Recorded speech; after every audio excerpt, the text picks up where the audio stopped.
रामायण में राम रावण युद्ध के बाद रावण का उसके कुल समेत सर्वनाश हो गया। इस भयानक युद्ध में रावण का नाम लेने वाला उसके हर एक भाई बंधु मारे जा चुके थे। श्री राम रावण युद्ध की मुख्य जननी राक्षसी शूर्पणखा का आखिर क्या हुआ? रामायण के बाद कहते हैं श्री राम द्वारा अपने कुल का सर्वनाश देखने के बाद शूर्पणखा समझ गई थी कि श्री राम कोई साधारण व्यक्ति नहीं है, क्योंकि श्री राम और उनकी सेना ने रावण के साथ साथ अनेकों भयानक राक्षसों को मारा था, जिनसे देवता भी भय खाते थे। इसलिए रावण के मरने के बाद रोती हुई शूर्पणखा असुरों के गुरु शुक्राचार्य के पास चली गई और उन्हीं के आश्रम में रहते हुए कुछ खास शक्तियां अर्जित करने लगी। कहते हैं बदले की आग में जल रहे शूर्पणखा ने भी श्री राम का द्वापर युग में भी पीछा नहीं छोड़ा और वो श्री कृष्ण के समक्ष प्रस्तुत हुई।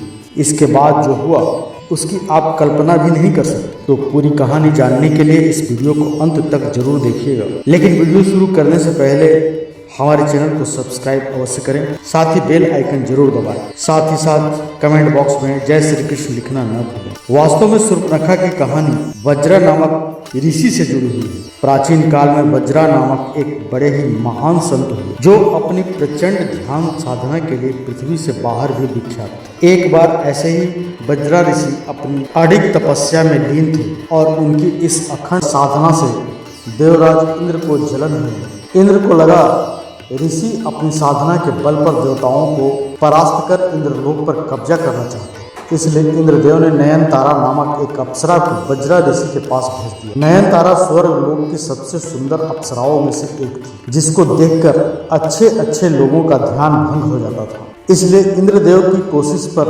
स्वर्ग सुंदरी नयनतारा वज्रा ऋषि की साधना भंग करने पहुंची। लेकिन वज्रा ऋषि बड़े ही संतुलित ऋषि थे, उन पर नयनतारा की किसी ही माया का असर नहीं पड़ा। लेकिन इसके बावजूद नयनतारा नहीं माना और उनको स्पर्श करने लगी। नयनतारा के व्यवहार पर ऋषि क्रोधित हो उठे और उन्होंने नयनतारा को एक भयंकर श्राप दे दिया। ऋषि ने नयनतारा को आसुरी यानी वज्रा ऋषि ने नयनतारा को आसुरी योनि यानी कि राक्षसी के रूप में जन्म लेने का श्राप दिया और इसी श्राप के तहत नयनतारा का जन्म शूर्पणखा के रूप में हुआ। शूर्पणखा ऋषि विश्रवा और कैकसी की पुत्री तथा लंका नरेश रावण की बहन थी। रामायण में जब श्री राम ने उसके विवाह के प्रस्ताव को ठुकरा दिया और माता सीता के अपमान पर जब लक्ष्मण जी ने उसके नाक कान काट दिए, तब शूर्पणखा के ज्ञान चक्षु खुल गए। शूर्पणखा को अपने पूर्ण जन्म याद आ गया।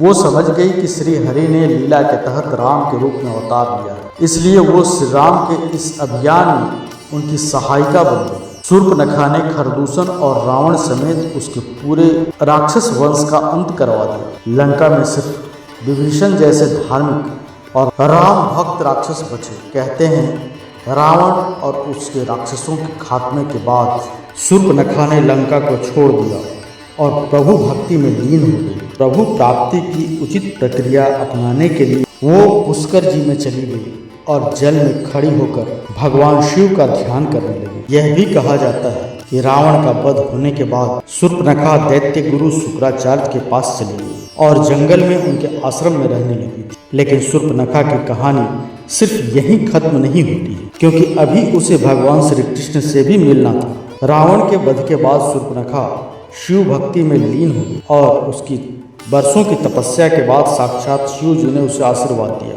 शिव जी ने उसे बताया कि वज्रा ऋषि के श्राप की अवधि बहुत जल्द खत्म होने वाली है और बहुत जल्द नयनतारा अपने वास्तविक रूप को पा लेगी। लेकिन उसके लिए अभी उसे एक और युग तक प्रतीक्षा करनी है। उसे द्वापर युग में पुनर्जन्म लेकर श्री कृष्ण के दर्शन करने होंगे। श्री कृष्ण के दर्शन के बाद उसके श्राप की अवधि समाप्त हो जाएगी और वो पुनः नयनतारा के स्वरूप में स्वर्ग लोक को लौट जाएगी। शिव जी से मिले इस वरदान के बाद शूर्पणखा के प्राण निकल गए और द्वापर युग में उसका कुब्जा के रूप में पुनर्जन्म हुआ, जो कंस के राजमहल में दासी का काम किया करती थी। कुब्जा कंस के लिए पुष्प और चंदन आदि अन्य वस्तुओं का प्रबंध किया करती थी। कंस वध के समय भाई बलराम के साथ जब श्री कृष्ण मथुरा आए हुए कुब्जा को श्री कृष्ण के दर्शन हुए थे, वहीं श्री कृष्ण ने कुब्जा के कुबड़ को ठीक करते हुए उसका उद्धार किया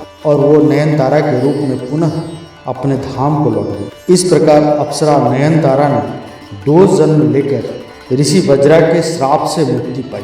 लेकिन नयनतारा के दोनों जन्मों में शूर्पणखा का जन्म आज भी एक विवाद का विषय। ऐसा कहा जाता है कि शूर्पणखा जानबूझकर रावण को मरवाना चाहती थी। शूर्पणखा ने रावण की इच्छा के विरुद्ध विद्युतजिह्वा नामक एक राक्षस से विवाह किया था। विद्युतजिह्वा जिस वंश का राक्षस था, रावण उसे अपना शत्रु मानता था और रावण अपनी बहन के विवाह से खुश नहीं था। लेकिन बहन के प्रेम में न चाहते हुए भी रावण ने विद्युतजिह्वा को अपनी सभा में उचित स्थान दिया। लेकिन एक दिन रावण विद्युतजिह्वा के किसी गलत कार्य से क्रोधित हो गया और विद्युतजिह्वा का सर धड़ से अलग कर दिया। जब शूर्पणखा ने अपने पति विद्युतजिह्वा के मृत शरीर को देखा तो उसने मन ही मन वहीं रावण को उसके वंश सहित खत्म करने की प्रतिज्ञा ले ली। ऐसा कहा जाता है कि अपनी इसी प्रतिज्ञा के तहत शूर्पणखा ने रावण का उसके